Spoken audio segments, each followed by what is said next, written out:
এটা আসলে আমার কাছে মনে হয় যে আমি আর নীলয় ভাইয়া প্রথম দিকে এটা নিয়ে আরও একটু বেশি এক্সাইটেড থাকতাম, বিকজ যখনই নাটক ট্রেন্ডিংয়ে যেত বা প্রথম যখন প্রথম দিককার কাজগুলো যখন মিলিয়ন ক্রস করতো বা অনেক মানুষ দেখছে বা কি কমেন্টস কে করছে, এই জিনিসগুলো আমরা সেটে দেখা যেত যে প্রায়শই একই সঙ্গেই কাজ হতো। সো আমরা ওই জিনিসটা সবসময় ফলো করতাম এবং আমাদের মধ্যে একটা রিচুয়াল ছিল যে ট্রেন্ডিংয়ে কততে গেল ওইটা মানে আমরা একজনকে বলতাম। এখন একজন বললো যে 4 নম্বরে চলে গেছে, আরেকজন বলতো যে 2 নম্বরে চলে গেছে। তো এই জিনিসটা আমাদের ছিল।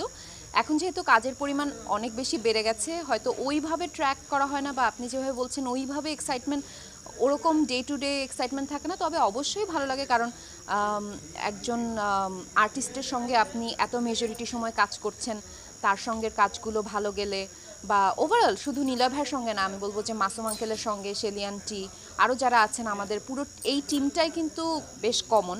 সো সবার ওই কাজগুলো যখন ভালো যায় তখন তো অবশ্যই ভালো লাগে। সেটে একসঙ্গে কাজ করতে করতে যখন আগের কোনো কাজ নিয়ে কথা হয় বা জাস্ট রিলিজ হয়েছে ওইটা নিয়ে কথা হয়, তখন তো অবশ্যই ভালো লাগে।